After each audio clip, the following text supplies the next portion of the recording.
Yo guys, Jonathan here. Without a doubt, Samsung's Galaxy S8 is one of the most impressive phones of 2017. The iPhone 8, however, is officially here, and with that, I think it's time to see how these two stack up side by side. Now clearly, once you put these phones next to each other in terms of design, aesthetics, and really just overall looks, not to sugarcoat anything, but the Galaxy S8 is miles ahead. The iPhone 8 definitely does have some very impressive features, but design-wise, it really hasn't changed much over the years, so honestly, for all intents and purposes, it very well could have been called the iPhone 7S. The Galaxy S8, on the other hand, is a completely different story. It has this beautiful bezel-less display that looks like it's straight out of the future, and I've said it before, but I still think the Galaxy S8 is arguably the best-looking phone of 2017. Now, with the upcoming iPhone 10, that very well may change that statement for me, but that is a different comparison for a different day. For now, and especially because both the iPhone 8 and Galaxy S8 are very similar in pricing, we are going to focus on these two phones. Now, regardless, both of these are very impressive devices, and I'm sure most of you out there would love to win either of these. So with that, you have a chance to win either a brand new Galaxy S8 or iPhone 8. The choice is yours, but if you want to go crazy and we can get to 100,000 likes, I will give away both of these. So for a chance to win, go ahead and check out the link down below, but the main thing you need to do is make sure you subscribe. So if you haven't done that, make sure you hit that subscribe button. Huge shout out to The Walking Dead No Man's Land for sponsoring this comparison and giveaway. I was actually super excited they wanted to do that because I freaking love The Walking Dead. If you guys haven't checked out the game, it is a turn-based action strategy game where you battle those walkers, and you can do so with Daryl, Rick, Glenn, and even the Ninja Master with a stick, Morgan. Now, as much as I love those guys, there's a part of me that can't help but root for Negan and Lucille. So if you're a Negan fan too, right now if you download the game, which is free in both the App Store and the Play Store before September 30th, you get Negan for free. This game is super addicting, and if you can't get enough Walking Dead, there is a unique storyline written specifically just for this game. There are weekly challenges, and two huge updates just dropped. First is The Distance, which is a brand new game mode, which is specifically for players who have reached Council Level 18, and this is designed so you can put those skills to the test in a brand new survival mode. It's a little challenge because characters will not be able to heal in between missions, but if you're up for the challenge,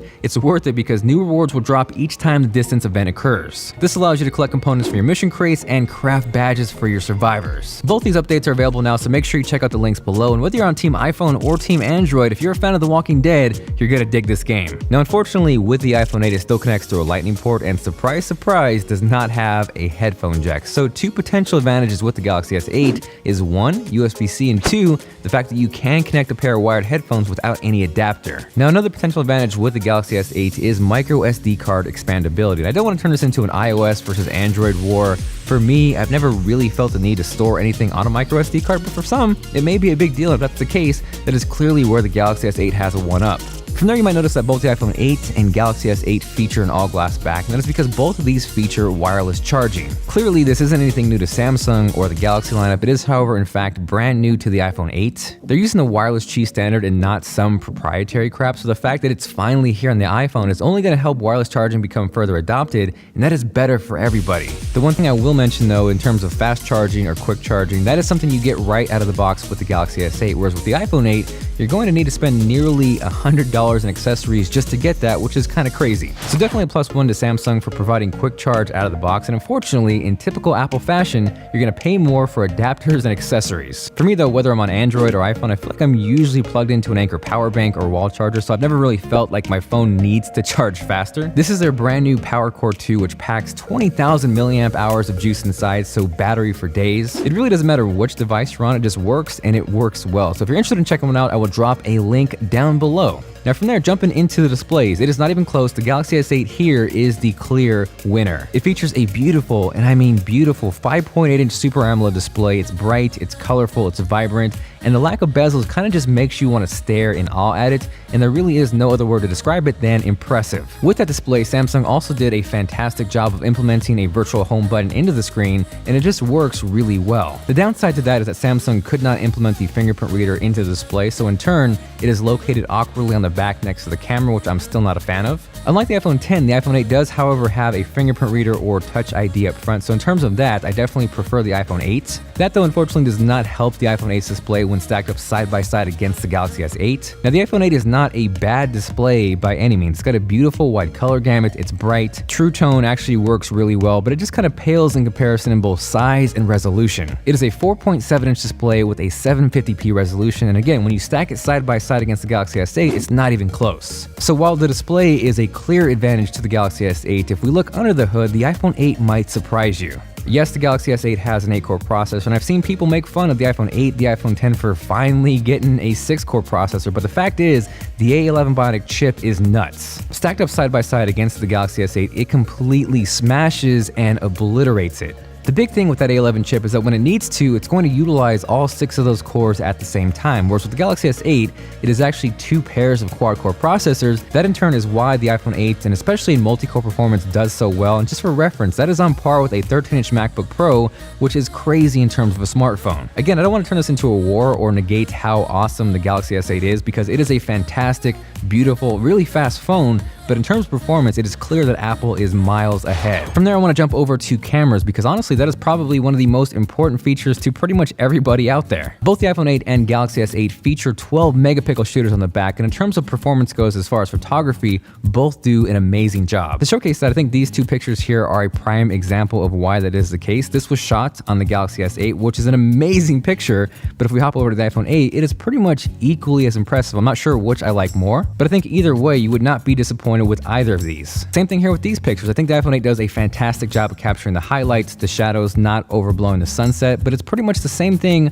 on the Galaxy S8. The only advantage I would say the S8 has with this picture over here is if we crop in and zoom in, it does retain sharpness just a little bit better over the iPhone 8. Now, one instance where I prefer the Galaxy S8 over the iPhone 8 is this alpha bounce shot right here. With the iPhone 8, it is ever so slightly just a little overwashed, a little overexposed, but as we hop over to the Galaxy S8, it kind of just holds everything together better, the colors pop more, and overall it's just a more pleasing image. From there, moving into more of a lower light situation, I think both the iPhone 8 and Galaxy S8 do a really fantastic job. I think with the iPhone 8, you get a more natural, true-to-life image with more accurate colors, whereas with the Galaxy S8, it looked great, but it tended to cool things down a bit, but overall, it was just a sharper image. Now, as far as the front-facing cameras go, that hands down goes to the Galaxy S8. I've always liked their wide-angle lens. The iPhone has just never really felt wide enough. And as you can see, as we stack them side by side, both do a really impressive job, but I just prefer the look of the Galaxy S8 more. Now, from there, one clear advantage the iPhone 8 has over the Galaxy S8 is when it comes to video. The iPhone 8 will shoot up to 4K at 60 frames per second. That's something the Galaxy S8 does not do. So for reference, here's an example of both at 4K 30. So we are here on the iPhone 8 testing out 4K 30 FPS video. Also going to give a little test out to the stabilization. I'm going to walk around, give it a little back and forth. Rich with the crispy shirt, looking good with the tricolors. Ralphie holding it down on the camera. And now let's hop over to the Galaxy S8. Holy crop factor, we are here on the Galaxy S8, moving around again, testing on the stabilization. Video quality looks good. I'm curious to see how it reacts a little bit. Moving in, grabbing focus. That's pretty quick.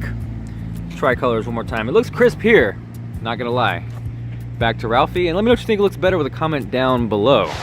The other big deal with the iPhone 8 is 1080p 240 FPS slow motion video, which is crazy. Here's a quick example of the 240 FPS slow motion video on the iPhone 8. Again, this is not something the Galaxy S8 even does, so I can't truly compare it apples to apples. To make it a little more even, here's what 120 frames per second slow motion video looks like on the iPhone 8, and you can see it does a really amazing job. Clearly, my rock juggling skills could use some improvement, but as we hop over to the Galaxy S8, you can see in terms of clarity and just overall quality, it is miles better on the iPhone 8.